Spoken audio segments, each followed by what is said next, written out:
Welcome to UCF Knightline, your source for UCF sports and former player information.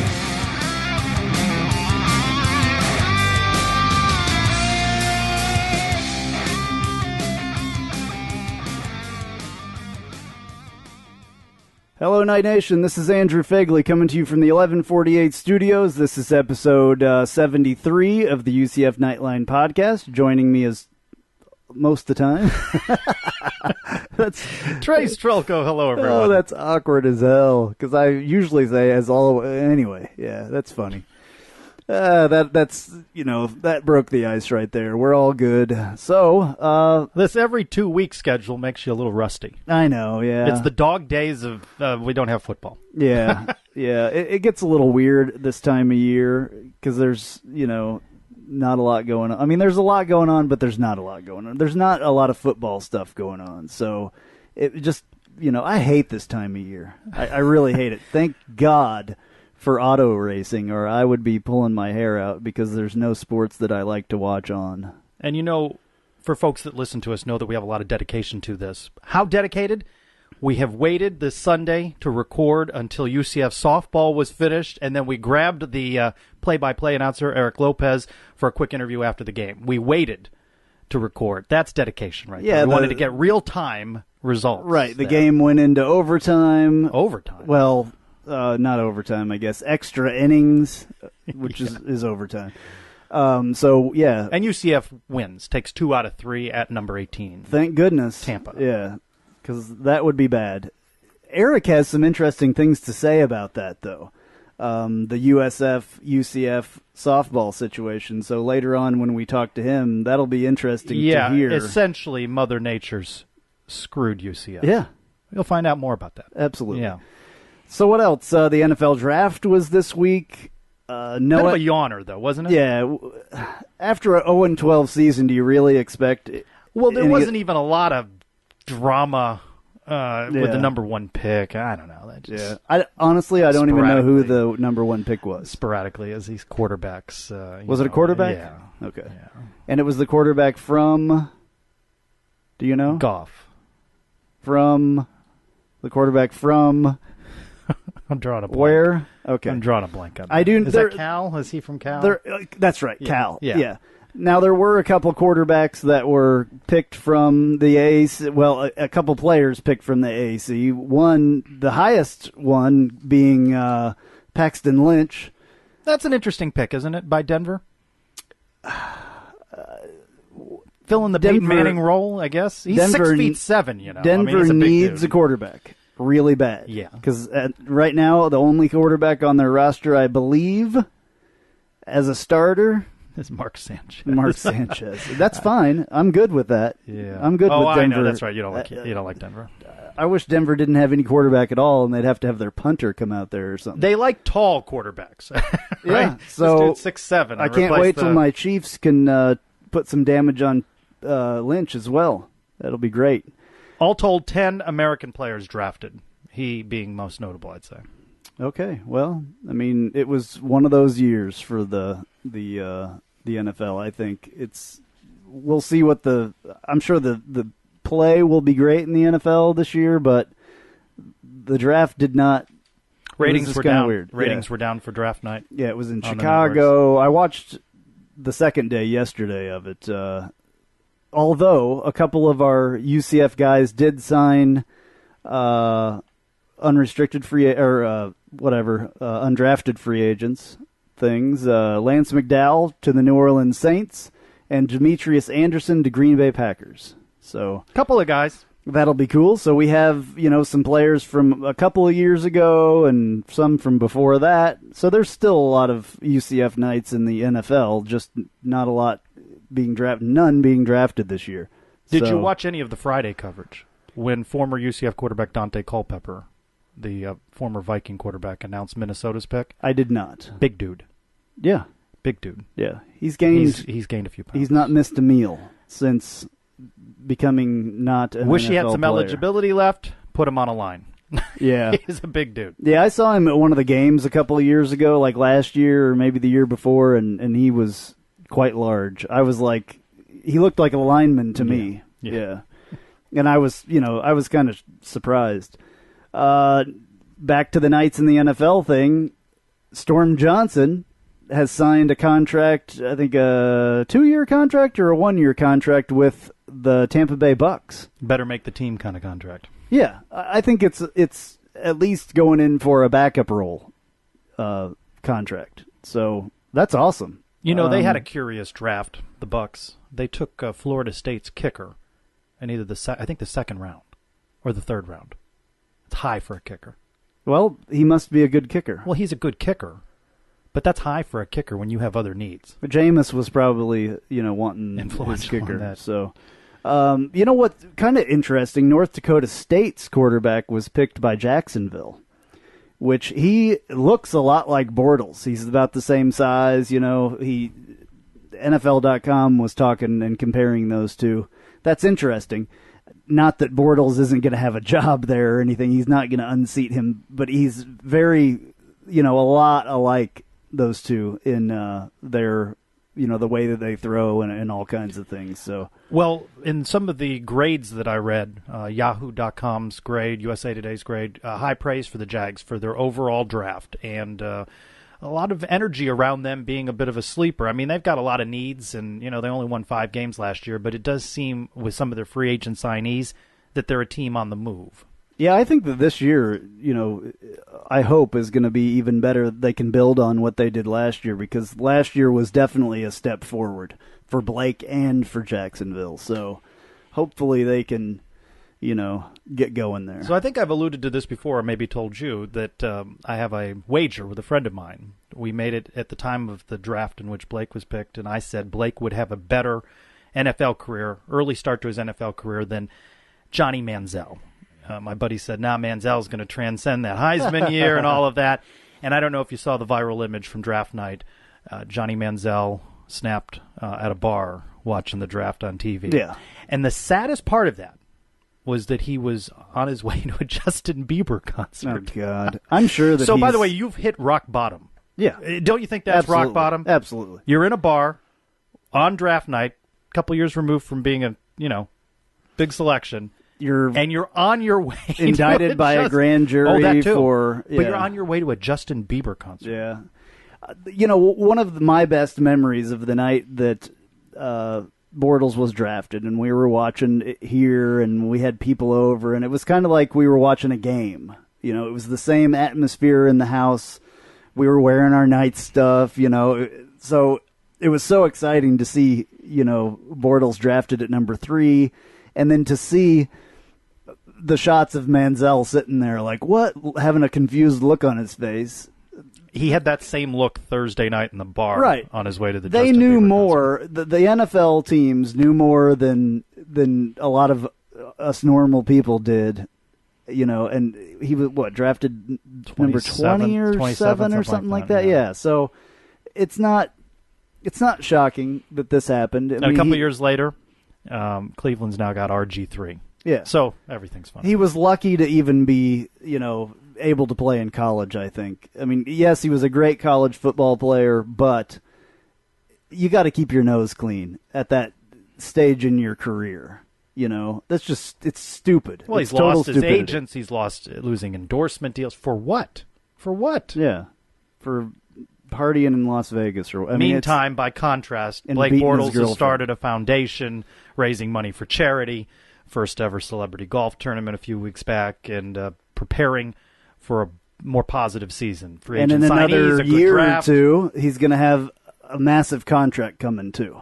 So, Fantasy star, 30-plus touchdown passes. Yeah. He's going to have a massive contract coming with his second contract after the first 4 years rookie contract. They were entertaining to watch. If you remember, they lost games 51-48 or something like that. I remember some of those games last year. Yeah. So they were entertaining to watch. If they tighten up that defense, they could be more interesting for sure. A little bit of UCF football news. Very little. Very little. But the Charge On Tour is coming up. It kicks off at Orlando's Cheyenne Saloon on May 17th at 6 o'clock. And you can go out there and hear Scott Frost and Danny White talk. I'm going to try to get there to talk to some of those guys and get a recorded interview, hopefully. That's what I've been told. So I'm going to try. So we may get to talk to Danny White after all, which I've been trying to do, but not being helped by anyone on that. So anyway, some of you know my trials and tribulations with that. Well documented in this space. Yeah. Yes. I don't bring it up too often, but I was on the message boards the other day. I think Danny White's doing a great job. I just, I would love to talk to him. Anyway, there's other tour stops. They include Brevard, Tampa, Jacksonville, Palm Beach, and Broward County. They're crisscrossing the they're state. Reaching out a little bit. Staying out of Tampa, but everywhere. Oh, they are in Tampa. Oh, they're going right into the heart of cow country. Yeah, it's good. That's good. It's good. I'm sure we have fans all over the country. Got a big alumni chapter over there. So yeah. New Nike deal for UCF. Little bits and pieces are coming out on uniforms and stuff. I think I talked a little bit about that on the last live episode, that I had heard about the different uniforms, supposedly 4 uniforms: a white uniform, a black uniform, a gray uniform, and a gold uniform. They certainly seem to favor that gray now, right? That has introduced itself more into our array of colors that the coaches are wearing. You can see more of that gray. Well, if you were watching softball today, you saw that the girls were wearing gray as well. They were not wearing black or white. They were wearing gray. So... yeah, so that gray. And then there's the leak of that gold helmet that has gotten quite a few people talking. Right, and supposedly, I heard this from a very, very reputable source for UCF about those uniform combinations, and there's 4 helmets and 4 sets of shoes. So that's better than the 3 combinations that we had that George O'Leary would never let anybody wear, and the one helmet that we had that was different that he said he would never let, but whatever. So I think this is going to be cool. And I noticed at the spring game, if you went into the bookstore where they were selling jerseys, they were all marked on clearance. Yeah, they want to move product. Getting all that stuff out of there, and I'm going to have to buy a new jersey now, which kind of sucks. Well, that's one of the things. You see this certainly in soccer. You see it in hockey in particular. They make tweaks to uniforms, and then the fan base just scoops them up. So with these changes, however many combinations there are, if it's the 4, you're going to see a jump in merchandise sales, as UCF fans will want to get a hold of some new merchandise. Yeah, that's going to be great because there's going to be all kinds of stuff, it looks like. So what else, Trace? Well, I think, we have talked in recent weeks about the hiring of a new men's basketball coach, a new women's basketball coach. We talked about athletic director Danny White's reputation in his previous stop in Buffalo. Let's begin here. Draw your own conclusions. New 100-court United States Tennis Association National Campus opens in Lake Nona this fall. That is a huge thing for Central Florida. It's massive. It's going to be the home for UCF men and women's tennis programs set to play there at that facility during the spring of 2017. And then, boom, longtime men's tennis coach Bobby Cashman announced Wednesday he was stepping down, effective immediately. Seems like he may have been nudged out the door there. Cashman, 212 and 164 over 17 seasons with the Knights. As I looked into this story a bit, the program's heydays, if you look at when they were at their height of success, it's more than a decade ago. 3 Atlantic Sun championships. By the way, we've been in a couple of different conferences since then. 3 NCAA tournament appearances, 2003, 04, 05. So haven't had that level of success. Well, Danny White made it clear when he came here that he wanted every UCF sport to compete for the AAC championship or whatever conference that we were in every single year. And obviously that's not happening there. So that happened Wednesday? Yep. Thursday, women's tennis coach Stephanie Nikitas announced her retirement. 9 seasons with the Knights, overall record 105 and 80. My only issue with this, I don't have issue with the change in programs, is that if they don't allocate more resources to these other sports, I don't know what the change of coach will necessarily bring. I also find it interesting, I may have said to you during the week, Danny hasn't hired any Buffalo coaches. So that is kind of interesting. All those folks that he hired 8 or more coaches during his relatively short tenure at Buffalo, people that he vetted, people that he interviewed. He hasn't stolen any of those folks. I think there could be 2 reasons for that. One could be that he's not trying to burn bridges with Buffalo. There's no reason he's not going back to Buffalo, anything like that, but he just wants to, keep his ties to the university and the university president and the regents or whoever, and keep in good standing with them and not, steal from them. Or maybe all those coaches have contracts that signed there as well. That don't make them workable. And maybe they're not workable, good point. Stuff like that. So that's what when I think about that. But, Danny White is making moves here to better all these programs. I really believe that. He's putting his stamp on it, and I just think, as I say that, I think back to the interviews that we were doing before when he got hired, and that was a theme that came up, that he wanted to put his stamp on things. He wanted to take accountability and ownership for the personnel that he put into place, and certainly that's the case. Now he has hired the football coach, men's basketball, women's basketball, and is going to have an opportunity to put his stamp on the tennis program. Only existing coach that he himself is committed to for a longer haul is women's soccer. No decisions on the other sports. He says he wants to evaluate them and has now opportunity to evaluate softball where it is. And, segue alert, evaluate baseball where it is. And where it is next to last in the American the conference standings. I believe personally that Rooney can start packing his bags.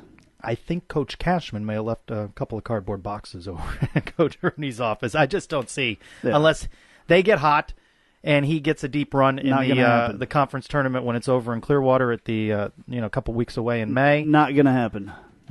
Yeah. Both programs, softball and baseball, over in Tampa for the weekend. Fortunately for baseball, they did salvage the Sunday game.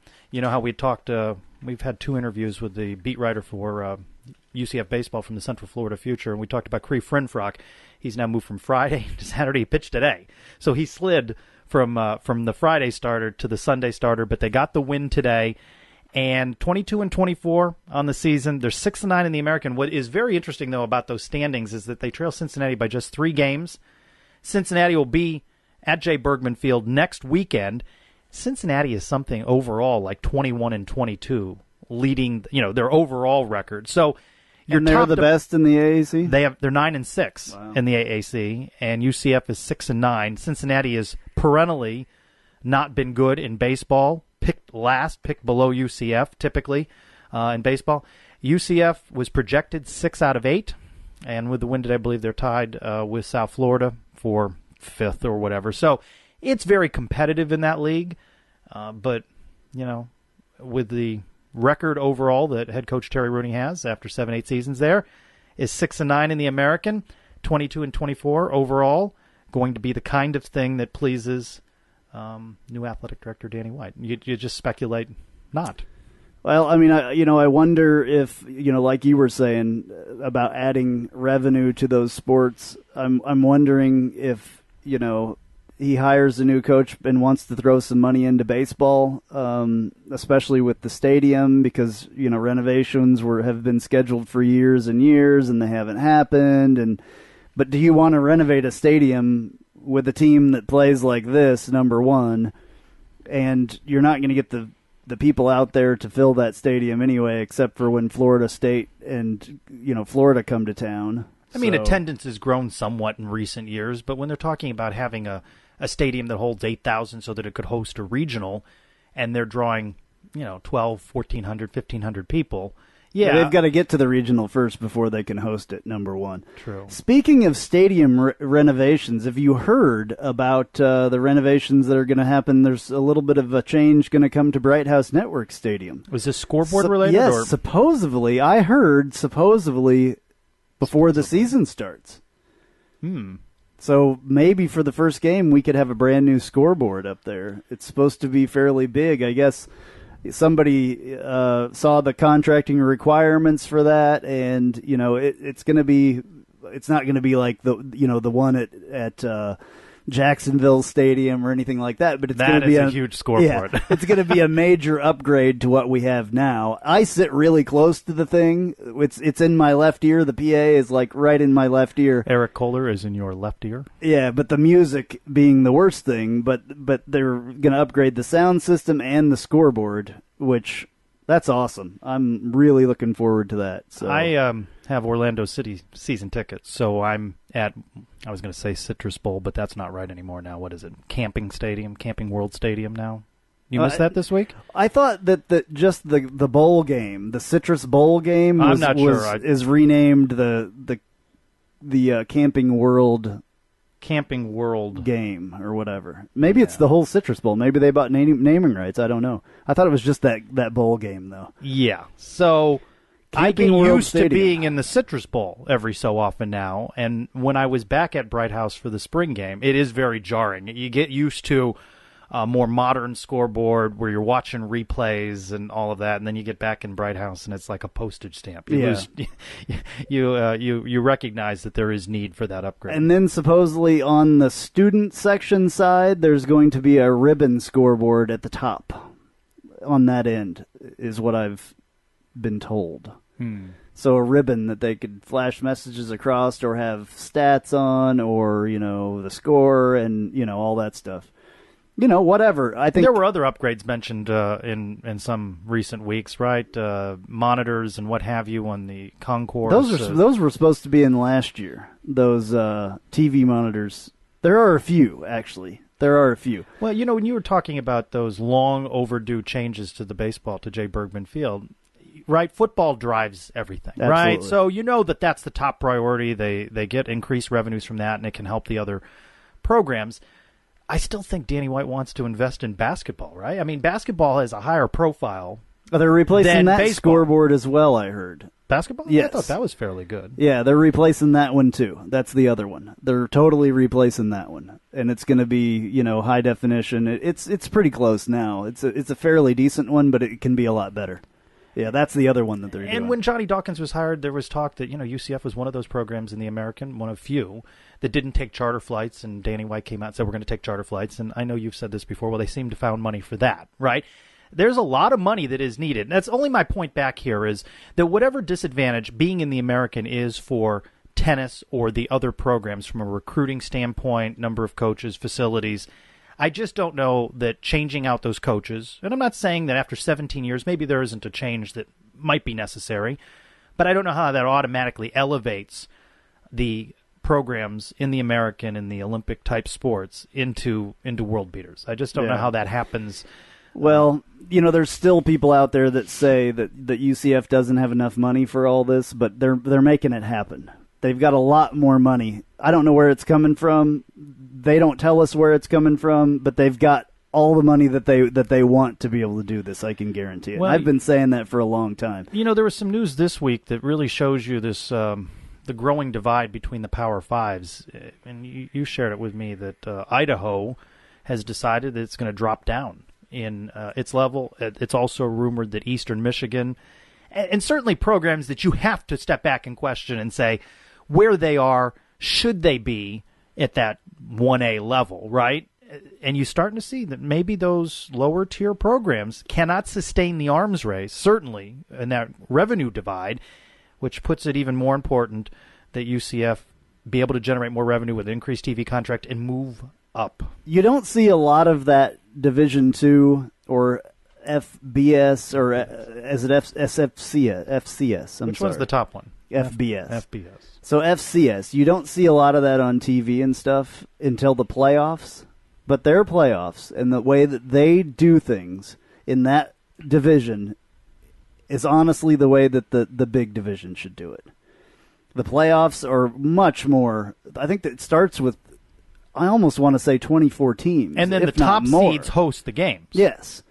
But the playoff goes, weeks and weeks and weeks, and it's exciting because there's teams that are out there that do extremely well.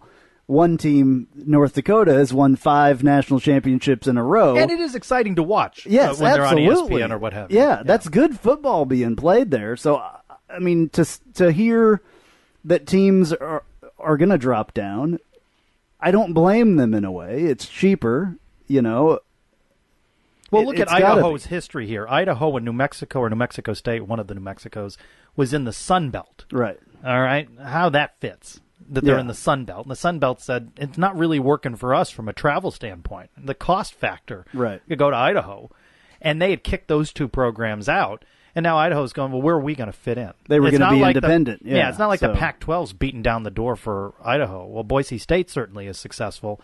It'll be interesting to see what the competition level is, because they've been recruiting players for years on a FBS level. They used to be more successful at Idaho before they made the jump up. Right. But it'll be interesting to see what that team, with the players that they have now and the caliber that they're used to playing at the FBS level, what happens when they go to the FCS level. It's hard to say back and forth. And I'm enjoying watching you not be trying to do that. But it'll be interesting to see. I still like Division I and Division II, or Division I AA. Have you been up to Michigan? Have you been in Michigan? When you're driving, I've been to Michigan. You come across a sign at an exit that says Eastern Michigan. I've been exit this exit, and then the very next exit, it says exit for the University of Michigan. Right. They're like one exit apart. Right. There's how did they justify survival at that level in the shadow of Michigan? They can't. Yeah. They can't sustain that, and they're the other rumored one. And I think you're going to see more of these. Teams decide they just can't cut it.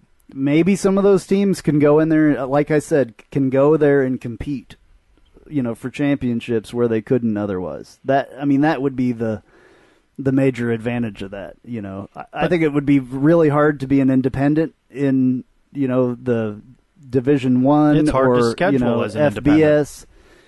Yeah. So scheduling, everything has to be extremely difficult unless you're Notre Dame or BYU, or BYU or something like that. So it's just this talk of money and these TV contracts, and you see now that the Big Ten, which is the Big 14, they're talking about a significant increase in rights deals to switch over to Fox or FX or one of Fox Sports or one of these. That's a lot of money over there. SEC with its own network. And it's hard to compete with that. And my point in bringing Idaho up and all of that is there's some dollars that they're going to do charter flights on, but boy, what money are they going to throw into all of these other programs to bring them up to a more competitive level? I guess we will see. I say that a lot. We'll see, but that's we are where in a we're big at we'll at see this point. Mode. Yeah. Nationwide search now underway for both of those coaches, and there's a lot of things at UCF right now, pretty much all their sports programs that we will see. Because we haven't seen anything from football except the spring game. We'll see. You feel any different about the spring game couple weeks now removed from it? No, I just, I wasn't really excited with what I saw. So, we'll see. I was talking with somebody today that's a big Auburn fan, and he was talking about, we play Clemson our first game, and I'm like, well, our second game or whatever, we have to play Michigan, and we were just like, that could be. We'll see. This year is going to be one of those years. It's either I know we're gonna see some improvement. We're gonna win a game. We already have. Yeah, spring game. Yeah, that's what I told him as well. We did too. Yeah, so. I believe we'll see some improvement. I'm not getting my hopes up. I'm just not. It's going to be very interesting to see how this all unfolds, though, with the new offense, the new defense. It's going to be a fun year. You're saying we'll wait and see, but there is an anticipation in all of these things. Now, we're going to be better. Yeah. Just across the board. Right. Even as they're changing coaches for whatever the reasons are, as Danny White puts a stamp on the program, it does lead to some greater anticipation. I have not been to tennis. I want them to succeed. I want them to do very well. And if the changes that he makes and brings in with some new coaches brings a fresh set of eyes and a new perspective, and it gives them a lift, then good for them. All right. Back to baseball just for a second, because we forgot to mention this. Kind of a sad note, Bishop Moore baseball standout and UCF baseball signee Joe Skinner lost his battle with leukemia this week. He was 17 years old. That's That's crappy. So was recognized at senior night a couple weeks back at Bishop Moore. Had come out many times to Jay Bergman Field. Was very enthusiastic and committed to being a Knight. And you know what? He'll always be a Knight. Yep. All right. So that's never an easy thing to talk about. That's a tough subject, and as you said, it stinks. It stinks for the family and for all those who knew and cared about him. So our thoughts are with them, and we will, I guess, move on to our next topic. I had to bring it up. We should recognize him, and as we said off the top, we caught up with Eric Lopez just as that game was ending, and we got him fresh in the moment of calling that UCF come from behind win. Well, now I guess would be a good time to play that interview. UCF's Samantha McCloskey, a 2-run home run, top of the 9th. UCF rallies in softball to beat the Cows over in Tampa. Our man on the scene just from covering the game, Eric Lopez. Exciting scene in Tampa, Eric. Unbelievable atmosphere, unbelievable game, boys. Great to join you. If my voice goes out during this interview, it's just because my voice is a little beat up, but worth it after a classic 9 innings and the Knights winning the series against USF 2 out of 3 always sounds good. And a tough loss on Saturday gives South Florida the AAC title. What's the mood around the program not being able to defend the title? Well, I mean, there's disappointment, no question about it. But really not so much of obviously you lose to USF, you're always disappointed on Saturday, but really kind of the circumstances. Because now, guys, with UCF winning this series against a very good USF team that's ranked 18th in the country, if the Knights were to sweep East Carolina next weekend, they'll end up with the same amount of losses as with USF. Unfortunately, remember, guys, when I joined you from Storrs, Connecticut, we got snowed out on that Sunday and washed out on Saturday. That's going to end up costing us the regular season title. Because if those 2 games would have been played and UCF would have won, we would be tied with USF for the championship, and we would win the tiebreaker. So unfortunately, guys, the Mother Nature is going to cost them. But give these girls credit. They want to send a message to USF that they're still the team to beat going into Tulsa in 2 weeks, and they're the only team in the American Conference since this softball conference opened in 2014 in the 3 seasons. They have yet to lose a series. So that was very important to these seniors to keep that intact, and they did that today.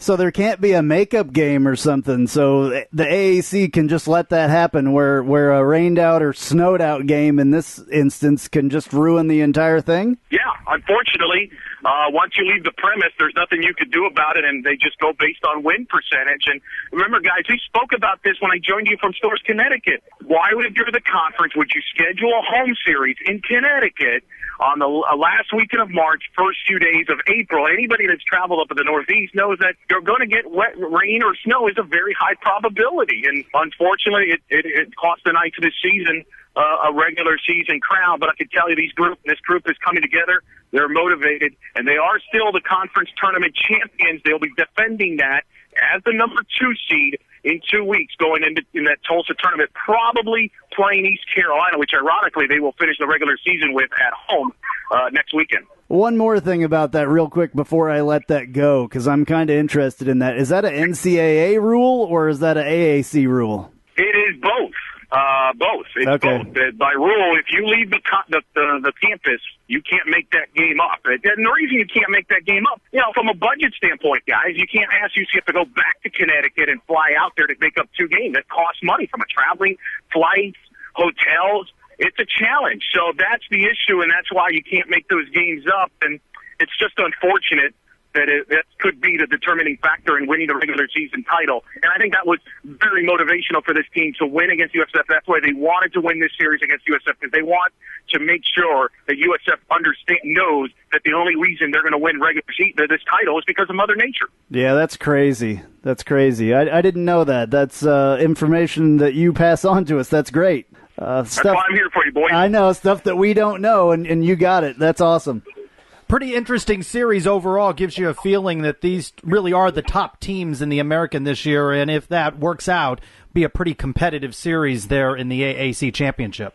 Oh, no question. question. These are by far the two best teams in the conference. They're both going to get to the NCAA tournament, and USF will be the 1 seed, UCF will be the 2 seed, and they're going to be the 2 favorites going into Tulsa in the conference tournament. Tulsa's kind of been scuffling a little bit. They might be in the bubble for the NCAA tournament, so they're certainly a threat because they're always a tough team to beat at Tulsa. But, let's be honest, a lot of people would not, as far as the casual softball fan, wouldn't be disappointed or surprised if you see UCF and USF play on Saturday I think it's May 14th on ESPN at noon Eastern for all the marbles for the championship. That would be certainly the contenders, probably the heavy, if you had to make a Las Vegas point spread, that would be the favorite.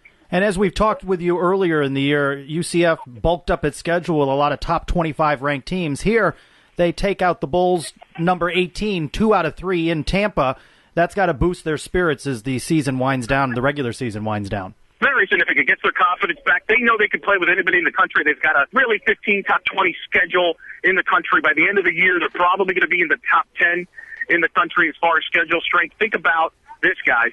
The committee for the NCAA kind of came out this week with their top 10 national seeds, kind of like what college football did during the football season, where they come out with their top 6 ranked teams. Well, softball's doing the same thing. UCF made 6 of those 10 teams ranked. Just tells you how tough the schedule is. And how about this week? This team, with final exams, I mind you, went to Tallahassee, played a top 10 team in Florida State, and then came here to Tampa, played the number 18 ranked team in USF, and won 2 out of 3 against them, being the only team in the conference to beat USF twice this season. And again, just an incredible schedule by Coach Gillespie. And I think this team is very tough-minded. They were down early in this game, 3-0. You thought, well, this could get away for them. Maybe they're just let down because they don't have a chance to win the regular season title. But they've been in so many battles, guys, that they're battle-tested, and nothing phases this team. And when you have a pitcher like Shelby Turnier, who comes in relief and gets out of a bases-loaded jam with nobody out for the 3rd time this season, the first-team All-American last year, top 10 college softball player of the year last year. She showed her medal. You always have a chance to win when you have number 7 in the circle. Hey, talk to us a little bit about Shelby being drafted into the Pro Softball League. Oh, it was a great honor. She was drafted 11th overall, the highest draft pick in UCF softball history, by the Chicago Bandits, the defending NPF champions. A great honor. She's always wanted to play pro. It meant a lot to her. She's the highest draft pick ever. She's going to play for the Bandits once her college career ends at UCF, and she'll join Stephanie Best, as well as Allison Kine, Brianne Javier, and Kaylee Novak as former Knight softball players to play in the NPF. And it means a lot, and it tells you how this program is growing, that now they produce talented pro softball players into that league. And with Shelby being the 11th pick overall, is a big landmark for her. She may have an opportunity to pitch with the legendary Monica Abbott, and she's going to pitch for one of the best organizations in the NPF, led by the general manager, Aaron Moore, who signed Allison Kine after her career was done at UCF. She played for the Rockford Thunder.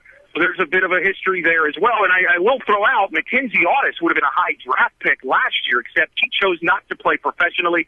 She wanted to move on with her life post-softball. Otherwise, you would have added her name to this list as well. So very proud of Shelby, who is right now the most decorated UCF softball player in program history, considering what she's done. All right, well, Eric, thank you so much for joining us. I really appreciate it every time you come on here and give us information about softball and all the other stuff that you talk about. How can people find you on social media? Eric Lopez Elo on Twitter, buddy, and always on coverage on UCFKnights.com. Take it easy, guys. Thank you very much.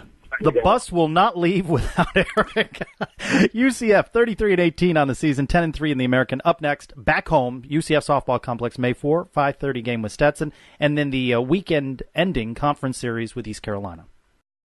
So, you know what they say, what happens in Vegas stays in Vegas. We don't need to know about your fun-filled weekend in the City of Sin, but we hope you'll click the ad on our website. It's right there to the left, the one that screams you have to save up to 50% off your next trip to Vegas. Just click on the ad and we promise never to talk about what happened in Vegas. All right, so a little bit of basketball news. Matt Williams, I guess, has decided to stay at UCF. He had said that he was going to transfer to Wake Forest. And for some reason, now he's back. Changed his mind. He has decided that UCF was his home, away from home, and that's where he wanted to be. So, good. I'm glad. He's not a bad guy, not a bad player, so we'll take him. All right, so UCF head coach Johnny Dawkins also named Robbie Lang an assistant coach coming to UCF after the past few seasons at Florida Atlantic. Welcome aboard. So that's interesting. I don't know what his background is. I haven't been able to look that up yet, but besides Florida Atlantic, he's got to have done something else. He's made a few stops along the way, but most notably, he's had some ties in the state of Florida the last couple of years. Yeah, holdover from the Downey Jones area, Ricardo Greer remains Director of Player Development. That's good. And then Jimmy Drew was named the Director of Basketball Operations following a stint at Victory Rock Prep in Sarasota. So he's coming from a prep school, which is a high school. That's a pretty big career jump. Yeah, to college. And Director of Basketball Operations. What does that person do? Do you know? Like the traveling secretary on Seinfeld. I guess so. I have no clue. I love it. Every couple of weeks you throw out a question. I have no idea. Well, I don't know at that's why all that's why I do what I do, because I'm asking I'm asking the tough questions. He directs all the operations in basketball. He directs the basketball operations. This is where you mop the floor, and is it that? I don't know. Anyway, it'll be the basketball definitely needs some directing. Yes. Anyway, time for news and notes. And now, news and notes from the world of UCF sports.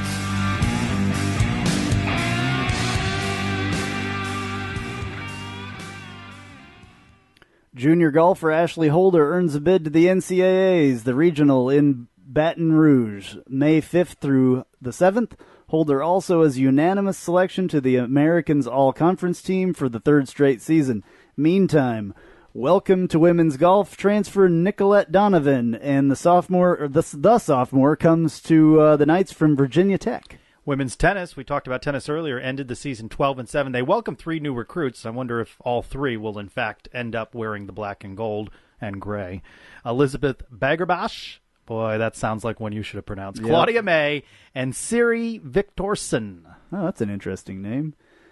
Distance runner Anna-Marie Blaney named the American Track Athlete of the Week, the 11th time she's earned the honor. Wow. This season, the Knights have earned the Athlete of the Week distinction 6 times. UCF Hall of Famer Laura Smith named the new girls volleyball coach at New Smyrna Beach. Smith played for the Knights and also coached from 1991 to 1997.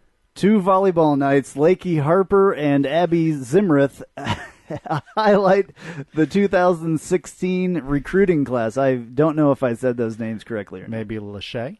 Maybe. Harper? Lackey, whatever. Yes, and that she doesn't go by Lackey. Another new addition to women's basketball, Stephanie Follett, the new director of operations. What does she do? Who knows? Is that different than director of basketball operations? Follett played for and coached with new UCF head coach Katie Abramson Henderson and comes to the Knights following a 4-year stint as special assistant to the head coach at Auburn. Oh, well, we can call the Coach Abe. It's Coach Abe. Yeah, we may. Yeah. It's too many names there. That's what she goes by, yes. Coach Abe. Track and field junior, Kayletta Pritchard. Oh, all right, seriously? What? This is horrible sometimes doing this. All right, so Kayla Pritchard finished 9th in the heptathlon at the 107th running of the Drake Relays. Up next, a one-day meet in Jacksonville on May 4th. We're going to leave this time and just make it like a little blooper section here. All right. It'll be a laugh. Posted some of its best times of the season at Sunday's Tennessee Invitational on Melton Hill Lake. Up next, the Knights head to Sacramento, California for the American Championships beginning May 14th. I'm not quite sure how that figured in. Kind of weird. It's where the NCAAs are as okay. well. So it must be the same course. Yeah. The American Championship is underway for men's golf in Lecanto, Florida. Round 1 is in the books. UCF is in 4th, trailing the Cows, East Carolina, and Houston. Golly, I'm sick of them this weekend. Softball wins, South Florida softball wins the American regular season because of this Mother Nature problem when we traveled up to Yukon, and baseball didn't go particularly well this weekend, losing 2 out of 3. However, UCF has evened the series, and now they're doing well in golf. Play continues for the golf, by the way, the 2nd and the 3rd of May. So we got a chance to catch them. All right, that's going to do it. This has been episode number 73 of the UCF Knightline podcast. I'm Andrew Phegley. I'm Trylko. Go Knights! Charge on.